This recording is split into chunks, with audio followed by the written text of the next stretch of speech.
next episode of Hidden Gems. I'm here today with a very special guest and a very close friend, and I would say a mentor of mine, Jack, who I've known for many, many years. When Covalent was going through its hard times in the 2018-2019 era, there was one person who was steadfast in their support for Covalent, and it is Jack and the entire SKALE team. So Jack, welcome to the Hidden Gems podcast. A quick intro about yourself and what you do at SKALE. Hey, my pleasure to be here. And hey, just really good to see you. And we do have a long history together, and I think have built a real friendship and partnership. And I'm just excited about everything you've built. And we can talk more about that later, our conversations. But yeah, just pleasure to be here today. So for everyone listening, my name is Jack O'Halloran. I'm the CEO and co-founder of SKALE Labs. SKALE Labs is the core team behind the SKALE Network, and the SKALE Network is a decentralized Ethereum scalability blockchain. What's unique about SKALE is there are many, many blockchains that all work together, and it provides limitless horizontal scalability. So anyways, that's a little bit about me. I've been working in tech, doing startups. I started my first company in 2008.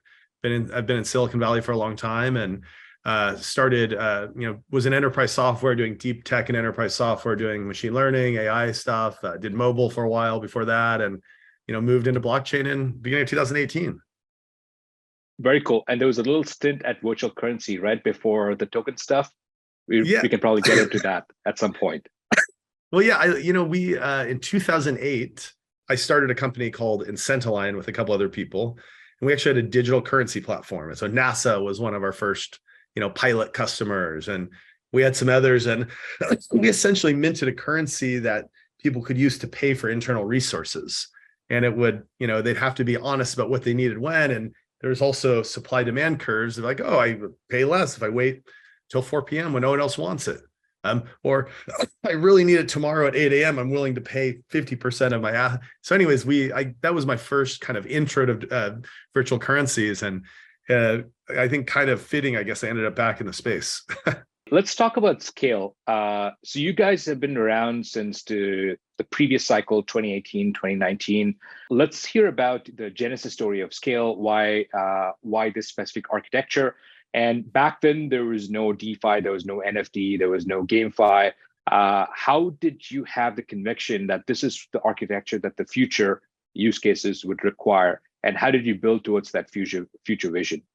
Yeah, I think, and I guess a note to other entrepreneurs out there, sometimes like the best, case studies and requirements are your own needs and the best kind of product market fitting. And so I wanted to build on the app side. I understood the power of smart contracts, the power of decentralization, and the power of Ethereum. And I had all of a sudden just this field of ideas. I could do this, I could do this, I could do this. Or someone's going to build that, or that. And Stan Kladko, my co-founder, also had similar but different ideas. So both of our ideas required a good user experience, huge capacity and throughput, fast finality, essentially all the things we expect from Ethereum scaling platforms today. And so Stan, to his credit, was the technical visionary that said, oh, well, here's the way that we could scale our applications. And then I said, Stan, maybe instead of us building an application together, we should build middleware. Let's just call this middleware. We're going to build Ethereum middleware. We're going to build this decentralized scaling zone that has these horizontal growth components and an economic model that allows the network to grow. And services applications on one side, and we're the middleware that connects them to Ethereum. And the word layer, no one used the word layer 2. No one used all these conundrum of tapestry of words we use to describe all the scaling solutions. And that was really how we got started. Because and Stan is a world-renowned physicist, a world-renowned cryptographer. He was a researcher out of Stanford, and was also at Los Alamos National Lab and Max Planck in Germany, and was on early employee founding team with Dan Bonnet at a cryptography startup all the way in 1999. So Stan really saw the playing field in terms of where we could build. And one thing about us that I think is interesting is that we were ahead of the curve in that what we were doing wasn't the sexiest thing back then. But now everyone's trying to build app chains and layer 3 environments and, horizontal scaling components. They're realizing you can't just rely on centralized sequencers, and, a finite capacity of centralized sequencers is also not scalable. We're glad that, here we are 5 years later, and we've built this thing, and we've had 70 million transactions over the last, 8 months. But anyways, that's a bit of our story and kind of how we started and what's transposed over the last 5 years. Very cool. So let's unpack this a bit. You use the word shared sequencers and the bottleneck there. And just some context for the listeners here. Generally, how these L2s work is L2s like Optimism and Arbitrum. What happens is that you submit your transactions to a sequencer orders them, and then snapshots them and checkpoints them against the L1.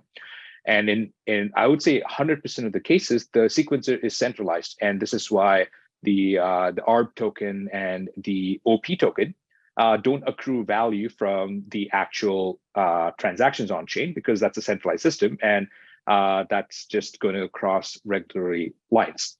And that's a bottleneck now. If you were to DDoS the sequencer goes down, the chain basically stops because no new transactions come in. So how does SKALE address that, or why bring up that specific point? Yeah, well, and the other thing too is that someone wrote an article recently that said rollups aren't real. and by the way, I have nothing against these rollup teams. I think they're, we're all fighting on the same side here. But the reality is the fraud proofs are also not turned on. So a lot of the the theory and the hypothesis of why it's a good strategy are relying on the fact that you have fraud proofs integrated, so you don't have to fully trust the centralized sequencer. But if you go to L2Beat, you can see very clearly what's fraud proofs are on and which ones aren't, and level and centralization levels. And so, we definitely don't feel that solution set fits within the core principles of blockchain and the core principles of Ethereum. And so we always sought to scale with decentralization and didn't look at it as an enterprise software play, like, oh, let's just run the software over here and, let's just make sure the final steps on Ethereum, and then we still are compliant, and we still are relying on the mainnet to do things. Like that wasn't in our, it wasn't an option for us because we didn't want to give up on decentralization. Now, SKALE does have finality. It runs consensus in each chain.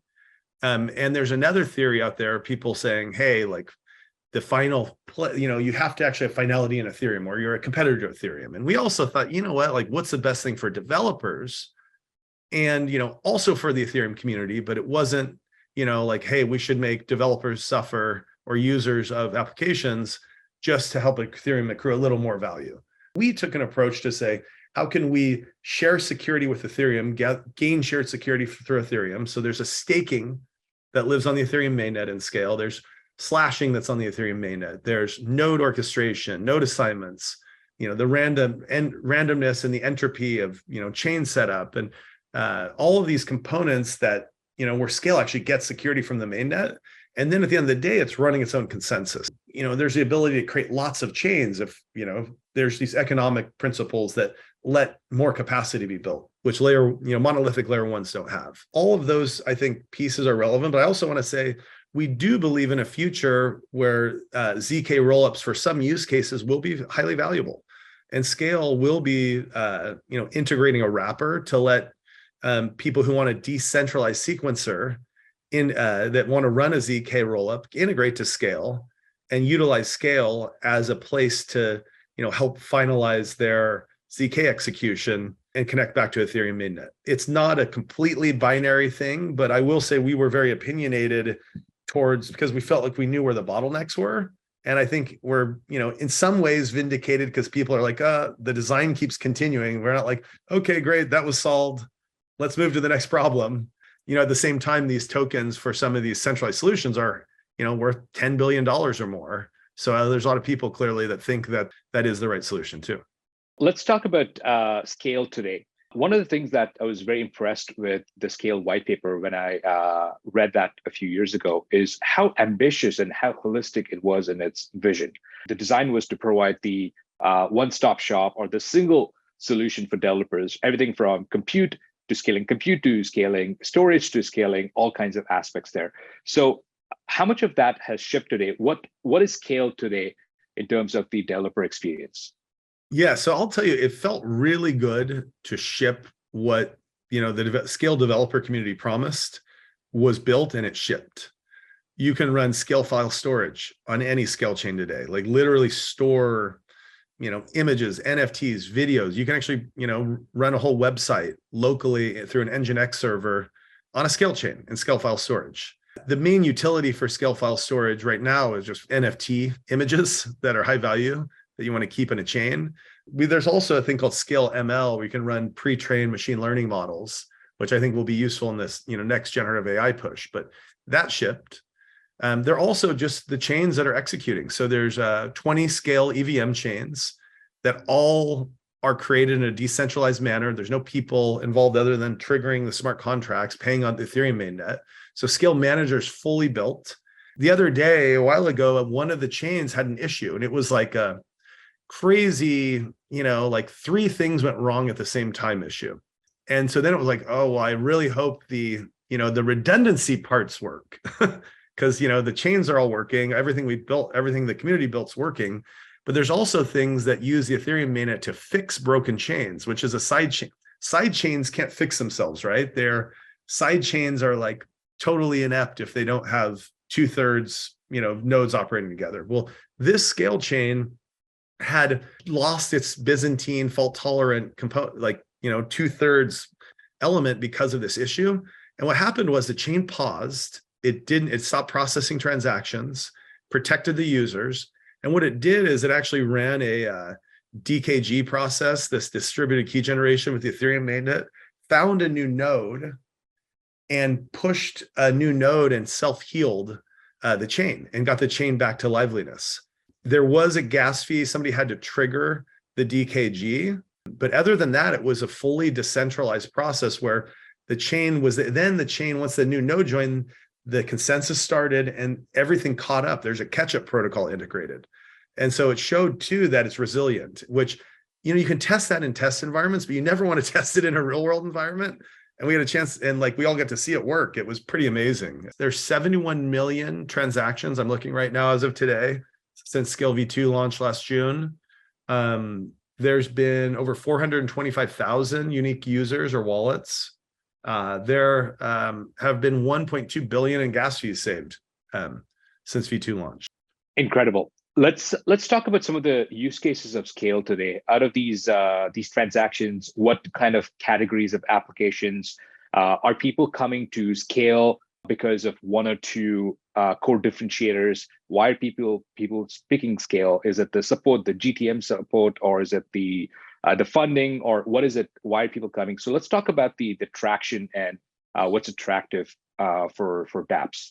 I think the other thing, there's been a maturation of the industry since, you and I have been in the space since, since 2018, when everyone was building everything for everyone. It was who will have the best EVM platform, to scale Ethereum. And there was an assumption that the same people that want to run a DeFi application with hundreds of millions of dollars or $1 billion in value locked are going to need the exact same solution as a game.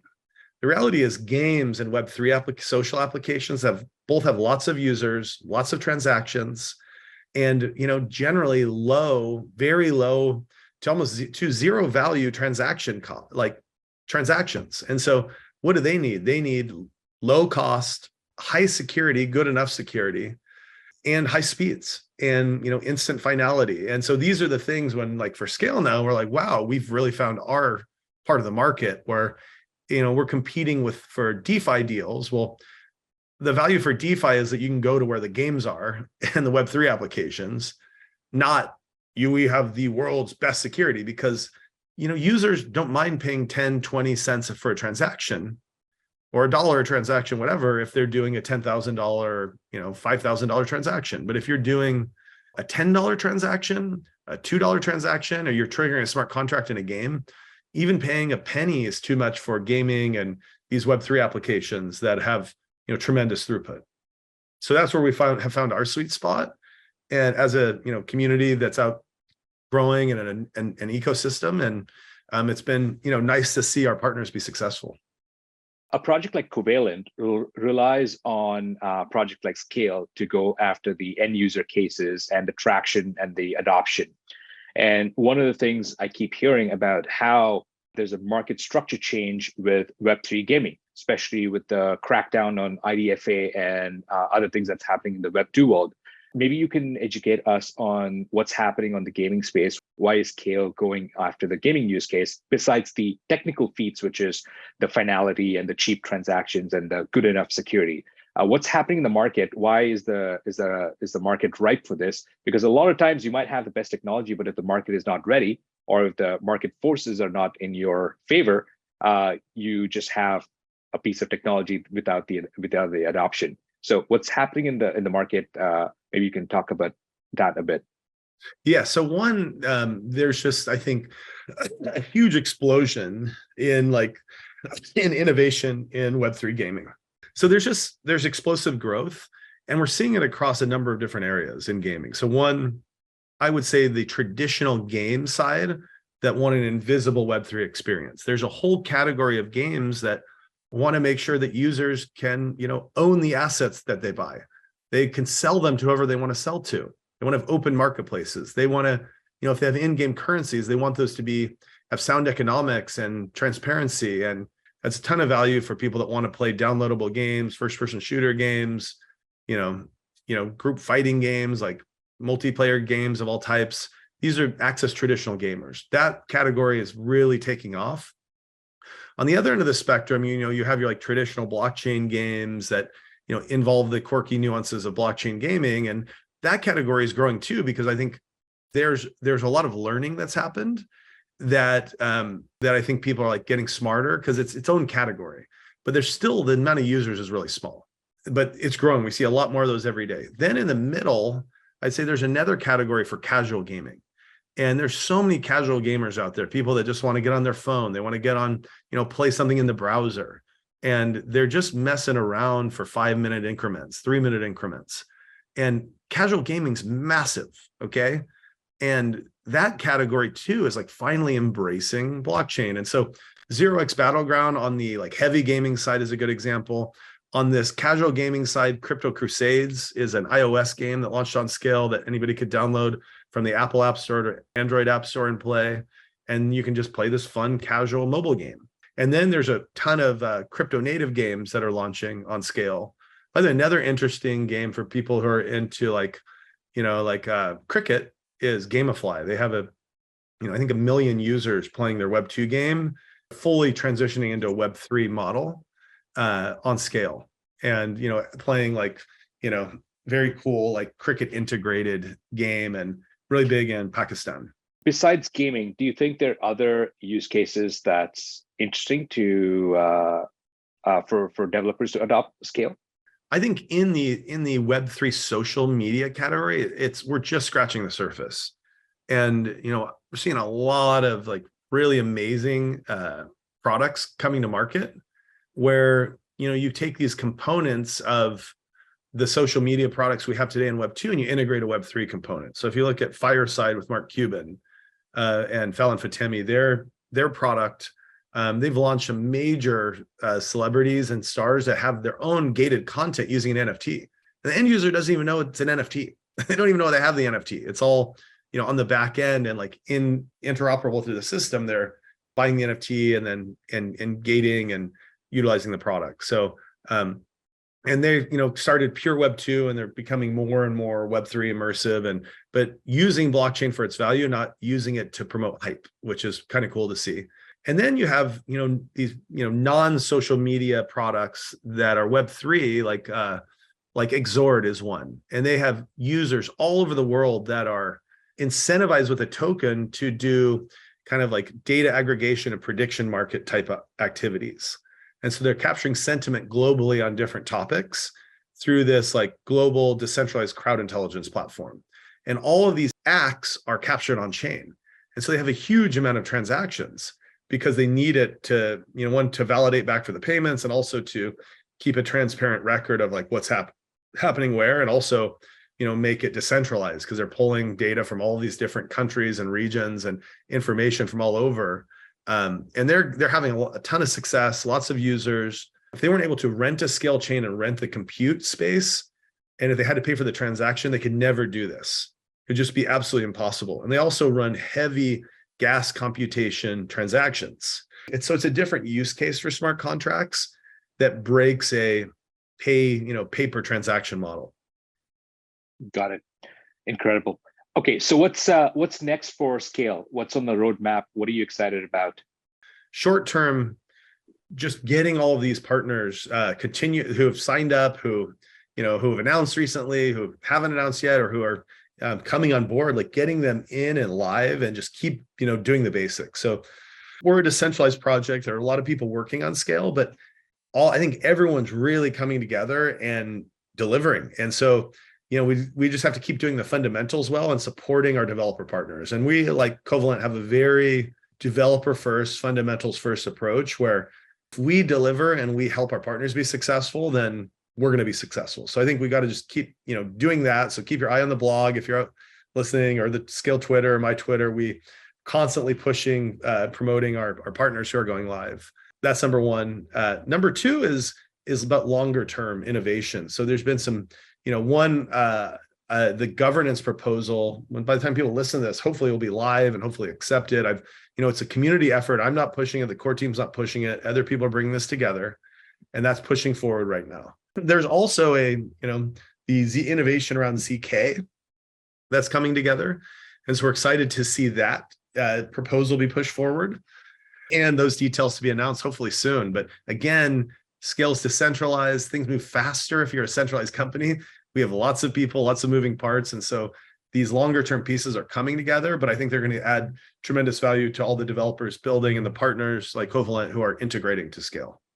So you've been a Silicon Valley veteran for a while now, through multiple industries, biotech, virtual currencies, analytics, to now the blockchain crypto space. What is some advice you would give to, first, people just entering the world of startups? I personally feel there's not enough people working at startups. I hear some crazy numbers, like Google has 100,000 employees, for example. I think that's a lot for a centralized company.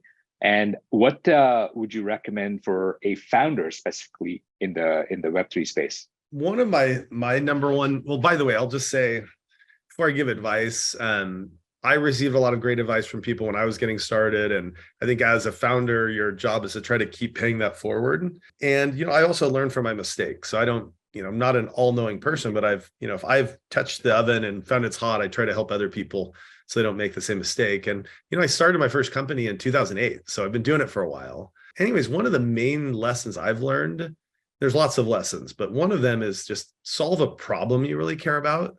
Because no matter what you're doing, no matter how fun it is, no matter how cool it is, you're going to reach a point sometime where it's just going to be really hard.